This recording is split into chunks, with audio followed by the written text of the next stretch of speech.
Olá, você que está aqui conosco no RH Conecta, seja bem-vindo. Vamos falar neste momento sobre o projeto de lei de terceirização que está em tramitação no Congresso Nacional. Vamos procurar dar foco principalmente nos temas polêmicos que revestem este projeto.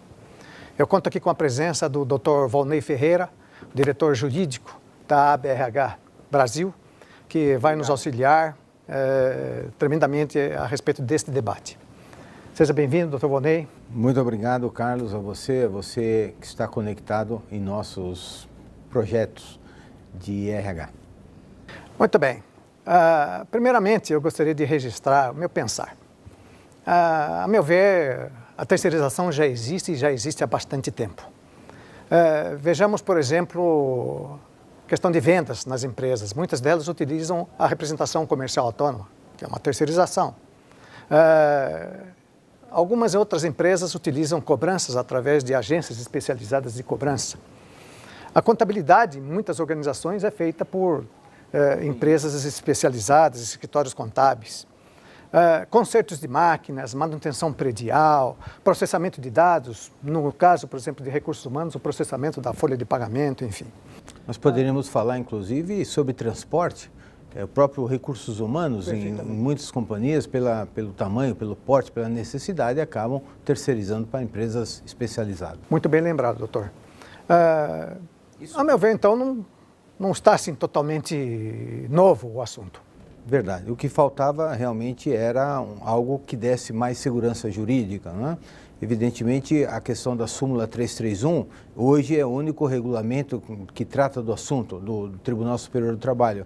E isso é muito pouco, porque se trata apenas de uma linha de orientação e não necessariamente de uma lei onde você pode se apoiar. Sem dúvida que entendo apenas uma linha vinda do Tribunal Superior do Trabalho. O empresariado hoje tem que se valer de N análises para verificar se é possível ou não terceirizar alguma atividade. Sem dúvida, não é uma atividade simples, porque passa pela estratégia da empresa, a estratégia do negócio, a estratégia de buscar competitividade, melhorar sua concorrência e, de alguma forma, sobreviver até no mercado.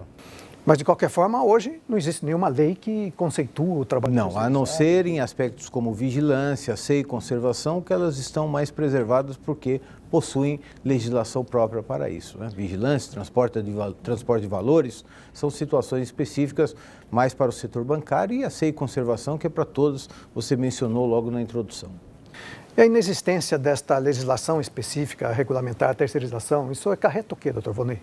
Olha, na verdade, ela deverá trazer mais segurança não só para o empregado, porque ele terá, se essa lei vier a ser aprovada, terá condições de ter preservado não só os direitos trabalhistas que se aplicam da mesma forma para ele, como também no caso de rescisão ou de fechamento da empresa, que é muito comum hoje, é a principal preocupação dos sindicalistas, é o fechamento da empresa quando ela se vai e não paga os direitos dos trabalhadores. E isso estará solucionado porque o projeto prevê essa situação.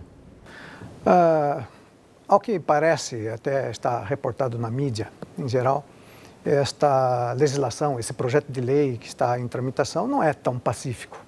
Não. Muitas centrais sindicais estão contrárias, enfim. Há inclusive uma divisão nas centrais sindicais. Há centrais sindicais que estão apoiando o projeto, como por exemplo a Força Sindical, e há aquelas que são frontalmente contrárias, como a CUT, o Conlutas, né? São centrais divididas nesse momento em relação ao projeto de terceirização. E essa divergência, enfim, essa atitude contrária ao projeto, ela se deve muito mais a quê? Sem dúvida, um dos aspectos é a questão da categoria sindical, a representação sindical, porque há empresas que vão fazer o recolhimento para outros sindicatos se terceirizarem atividades, e o sindicato da categoria preponderante chamada poderá sofrer alguma queda de receita. Então passa também não só pelo aspecto político de proteção, mas também pelo aspecto financeiro de sobrevivência, até de financiamento da representação sindical.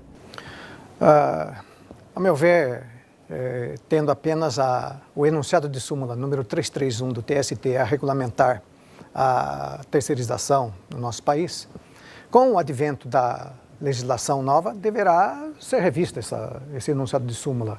Com certeza, esse enunciado, essa súmula 331, ela foi editada em meados da década de 90. E isso era uma situação completamente diferente. O Brasil não vivia globalização, não vivia o efeito do trabalho externo. Hoje já acontece. Então, esse projeto certamente fará com que seja revisto fortemente esse enunciado e o tribunal passe a observar outros aspectos da regulamentação. Há um aspecto muito interessante nesta legislação, Dr. Volney, que diz respeito à capacidade da empresa prestadora de serviço, principalmente no que diz respeito à quantidade de funcionários relacionado com o capital que ele tem que apresentar. Isto, levando em consideração que as tomadoras de serviço terão que fiscalizar, como que o senhor entende que eles poderão fiscalizar essa questão do capital social da prestadora? Eu penso que será muito difícil, porque uma prestadora de serviço presta serviço para várias outras empresas. Então, não será possível aferir isso. Eu acho que essa é uma tentativa da lei de tentar dar maior garantia a esses aspectos, mas que me parece inviável efetuar essa fiscalização, me parece que sim. Era possível, evidentemente, você fiscalizar recolhimentos, você fiscalizar se os pagamentos estão sendo feitos adequadamente. Mas a questão da documentação e até aferir capital, eu vejo com muita dificuldade. Nesse aspecto, então, fica mantida a tal insegurança jurídica? Se não será uma insegurança, será pelo menos um aspecto muito frágil do projeto. Eu não vejo que o projeto irá superar essas dificuldades. Aquelas empresas prestadoras de serviço que não cumprirem os requisitos que estão previstos na legislação vão acarretar aos seus clientes, os tomadores de serviço, uma penalização que é o reconhecimento do vínculo empregatício. Então, esse aspecto realmente é muito polêmico, porque se pressupõe que o empregado, mesmo na prestadora de serviço, já esteja registrado, já esteja contratado, não poderá ter dois vínculos assumidos.